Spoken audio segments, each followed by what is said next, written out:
ರಕ್ತದಾನದಿಂದ ಓರ್ವ ವ್ಯಕ್ತಿಯ ಜೀವ ಉಳಿಸಬಹುದು. ಹಾಗೆ ಅನ್ನದಾನ, ವಿದ್ಯಾದಾನಗಳಂತೆ ರಕ್ತದಾನ ಕೂಡ ಬಹಳ ಮಹತ್ತರವಾದುದು ಎಂದು ಜಿಲ್ಲಾಧಿಕಾರಿ ಡಾಕ್ಟರ್ ಕೆ ವಿದ್ಯಾಕುಮಾರಿ ಹೇಳಿದ್ದಾರೆ.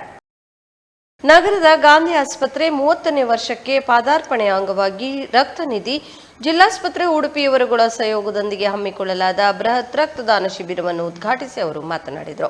ಸಾರ್ವಜನಿಕ ಆಸ್ಪತ್ರೆಗಳಿಗೆ ಅವಶ್ಯಕತೆ ಇರುವ ಇಂತಹ ರಕ್ತದಾನ ಶಿಬಿರ ಮಾಡುವುದು ಬಹಳ ಮಹತ್ವಪೂರ್ಣವಾದುದು. ಅದರಂತೆ ಬೆರಳೆಣಿಕೆಯಷ್ಟು 2-3 ಆಸ್ಪತ್ರೆಗಳು ಮಾತ್ರ ಬೃಹತ್ ರಕ್ತದಾನ ಶಿಬಿರವನ್ನು ಮಾಡುವುದು ಜಿಲ್ಲೆಯಲ್ಲಿ ನೋಡಿದ್ದೇವೆ.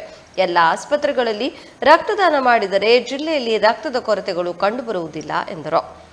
ಕೆಲವೊಂದು ಸಂದರ್ಭಗಳಲ್ಲಿ ರಕ್ತ ಸಿಗಲಿಲ್ಲ ಅಂದ್ರೆ ಒಂದು ವ್ಯಕ್ತಿಯ ಕುಟುಂಬಸ್ಥರಿರ್ಬೋದು ಅಥವಾ ಸಂಬಂಧಿಕರು ಅವರೆಲ್ಲ ಎಷ್ಟು ಕಷ್ಟಪಡ್ತಾ ಇದ್ದಾರೆ ಅಥವಾ ಎಷ್ಟು ತೊಂದರೆ ಅನುಭವಿಸ್ತಾ ಇದ್ದಾರೆ. ಅದರಲ್ಲೂ ಕೂಡ ಕೆಲವು ವಿಶೇಷ ಗುಂಪಿನ ರಕ್ತಗಳು ಓ ಪಾಸಿಟಿವ್ ಆದರೆ ಎಲ್ರಿಗೂ ಕಾಮನ್ ಆಗಿರುತ್ತೆ, ಯೂನಿವರ್ಸಲ್ ಆಗಿರುತ್ತೆ, ಸಿಗ್ಬೋದು. ಆದರೆ ಕೆಲವು ಬ್ಲಡ್ ಗ್ರೂಪ್ಸ್ ಇದು ಯಾವುದು AB ಇರ್ಬೋದು, ಮೈನಸ್ ನೆಗೆಟಿವ್ ಯಾವುದು ಬ್ಲಡ್ ಗ್ರೂಪ್ ಇದೆ ಅದು ತುಂಬ ಕ್ಲಿಷ್ಟಕರವಾಗಿರುವಂಥದ್ದು ಸಿಗುವಂಥದ್ದು. ಅದನ್ನು ಒದಗಿಸೋದಕ್ಕೆ ಸಾಕಷ್ಟು ತೊಂದರೆ ಅನುಭವಿಸ್ತಾ ಇರೋದನ್ನು ನಾವು ನೋಡ್ತೇವೆ. ಇಲ್ಲಿ ಅನೇಕ ರಕ್ತದಾನಿಗಳು ಬಂದು ಈ ರೀತಿ ಒಂದು ರಕ್ತದಾನವನ್ನು ಮಾಡ್ತಾ ಇರುವಂಥದ್ದು ನಿಜವಾಗ್ಲೂ ಒಂದು ರೀತಿಯಲ್ಲಿ ಒಂದು ವ್ಯಕ್ತಿಯ ಜೀವವನ್ನು ಅಥವಾ ಒಂದು ವ್ಯಕ್ತಿಯ ಪ್ರಾಣವನ್ನು ಉಳಿಸಿದಷ್ಟು ಅದು ನಿಜವಾಗ್ಲೂ ತುಂಬ ಮುಖ್ಯವಾದದ್ದು. ನಾವು ಅನೇಕ ಸಲ ಹೇಳ್ತೇವೆ ಅನ್ನದಾನ, ವಿದ್ಯಾದಾನ ಎಲ್ಲವನ್ನೂ ಹೇಳ್ತೇವೆ. ಆದರೆ ಎಲ್ಲಕ್ಕಿಂತ ಮುಖ್ಯ ಪ್ರಾಯಶಃ ಈ ರಕ್ತದಾನ ಅಂತ ಅನ್ನಿಸಿದ ಒಂದು ಜೀವವನ್ನು ಉಳಿಸುವಂಥದ್ದು.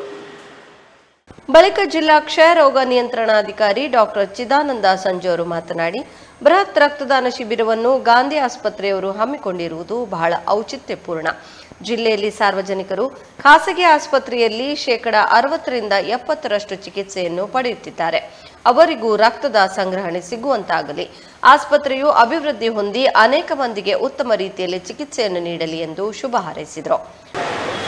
ಎಲ್ಲದಕ್ಕಿಂತ ಮುಖ್ಯವಾಗಿ ಬ್ಲಡ್ ಡೊನೇಷನ್ ಕ್ಯಾಂಪನ್ನು ಇಟ್ಕೊಂಡಿರುವಂಥ ಒಂದು ಸಂದರ್ಭ ಬಹಳ ಔಚಿತ್ಯಪೂರ್ಣವಾಗಿದೆ.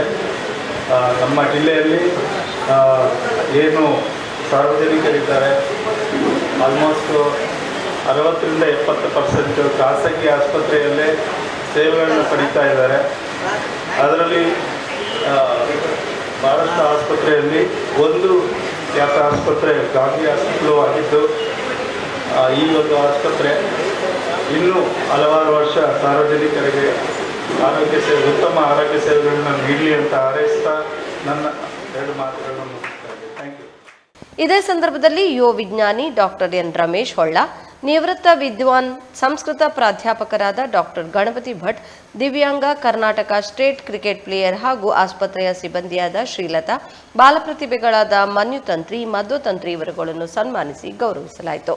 ಗಾಂಧಿ ಆಸ್ಪತ್ರೆಯ ಆಡಳಿತ ನಿರ್ದೇಶಕರಾದ ವ್ಯಾಸರಾಜ್ ತಂತ್ರಿಯವರು ಪ್ರಾಸ್ತಾವಿಕ ಮಾತುಗಳನ್ನಾಡಿದರು. IMA ಉಡುಪಿ ಕರಾವಳಿ ಶಾಖೆಯ ಅಧ್ಯಕ್ಷೆ ಡಾಕ್ಟರ್ ರಾಜಲಕ್ಷ್ಮಿ, ಜಿಲ್ಲಾಸ್ಪತ್ರೆಯ surgeon doctor Ashok, doctor Vidyatantri Lakshmi Harishchandra, ಜಿಲ್ಲಾ ರಕ್ತನಿಧಿಯ ವೈದ್ಯಾಧಿಕಾರಿ ಡಾಕ್ಟರ್ ವೀಣಾಕುಮಾರಿ ವೇದಿಕೆಯಲ್ಲಿ ಉಪಸ್ಥಿತರಿದ್ದರು. ಆಸ್ಪತ್ರೆಯ ಆಡಳಿತ ಮುಖ್ಯಸ್ಥರಾದ ಡಾಕ್ಟರ್ ಹರಿಶ್ಚಂದ್ರ ಅವರು ಅತಿಥಿ ಗಣ್ಯರನ್ನು ವಂದಿಸಿದರು. ಇದೇ ಸಂದರ್ಭದಲ್ಲಿ ಅನೇಕ ಮಂದಿ ರಕ್ತದಾನವನ್ನು ಮಾಡಿದರು.